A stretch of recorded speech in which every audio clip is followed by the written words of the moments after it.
তারেক সাহেব সামনের কাতারে ছিলেন না, শফিক সাহেব সামনের কাতারে ছিলেন না, কিন্তু আমি বান্দা ফয়জুল করিম ট্যাঙ্কের সামনে ছিলাম, বুলেটের সামনে ছিলাম। কেন? কিসের জন্য? বৈষম্য দূর করতে চাই, চাঁদাবাজি বন্ধ করতে চাই, দুর্নীতি মুক্ত দেশ করতে চাই, যেখানে সমস্ত মানুষের অধিকার থাকবে, থাকবে মুসলমানদের অধিকার, থাকবে হিন্দুদের অধিকার, থাকবে খ্রিস্টানদের অধিকার।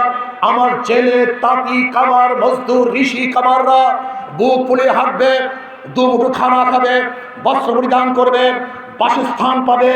বাংলাদেশের গরিব ছাত্রগুলি পড়াশোনা করবে, বৈষম্য থাকবে না, মারামারি থাকবে না, চাঁদাবাজি থাকবে না, গুন্ডামি থাকবে না, মাস্তানি থাকবে না।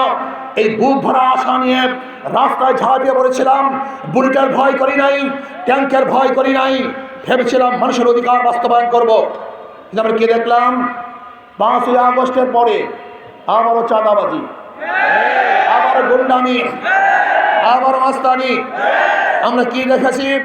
ভোলা তজিমুদ্দিনে এক ব্যক্তির কাছে চাঁদা চাওয়া হয়েছে, চাঁদা না দেওয়ার কারণে স্বামীকে বেঁধে রেখে স্বামীর সামনে তার স্ত্রীকে ধর্ষণ করা হয়েছে। আমরা কি দেখেছি? অফিস ভাড়া দেওয়া হয়েছে, মালিক ভাড়া আনার কারণে, ভাড়া চাওয়ার কারণে নির্মমভাবে তাকে হত্যা করা হয়েছে। আমরা কি দেখেছি?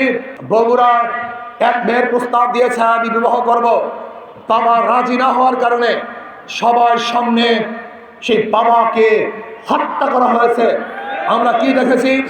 এক যুবককে চাঁদা চাওয়ার কারণে মায়ের সামনে যুবককে হত্যা করা হয়েছে। আমরা কি দেখেছি?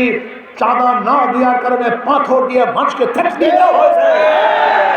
এর জন্য আন্দোলন সংগ্রাম আমরা করি নাই, এই চাঁদাবাজির জন্য আন্দোলন করি নাই, গুন্ডামির জন্য আন্দোলন করি নাই। আমরা কি দেখেছি? 5ই আগস্টের পরে একটা দল হাজার হাজার মানুষের বিরুদ্ধে মিথ্যা মামলা ঠুকে দিয়েছে, এবং মিথ্যা মামলা ঠুকে দিয়ে লক্ষ লক্ষ কোটি কোটি টাকা অবৈধভাবে বাণিজ্য করেছে। এর জন্য আমরা আন্দোলন করি নাই, সংগ্রাম করি নাই।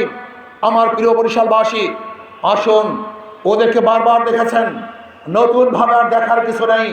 কিন্তু আমাকে, আপনার এই সন্তানকে একটাবারও পরীক্ষা করেন নাই। ওদেরকে বারবার পরীক্ষা করেছেন, বারবার ফেল করেছে, এরপরে পরীক্ষার হলে ঢুকিয়েছেন, কিন্তু আপনার এই সন্তানকে একটাবার পরীক্ষা দেওয়ার সুযোগ দেন নাই। আমি বরিশালের মানুষকে অনুরোধ করব, করজোর অনুরোধ করব, একটা বারের জন্য আমাকে পরীক্ষা করুন। যদি ফেল করি, দ্বিতীয়বার আপনাদের কাছে আসবো না ভোট নেওয়ার জন্য। ইনশাআল্লাহ আমি আশা করি, যদি আল্লাহ পাক আমাকে কবুল করেন, তাহলে আমি এই আমার কনস্টিটিউশনের মধ্যে একটা মিথ্যা মামলা রাখবো না ইনশাআল্লাহ। জুলুম অত্যাচার বন্ধ করার জন্য 100% চেষ্টা করবে ইনশাআল্লাহ।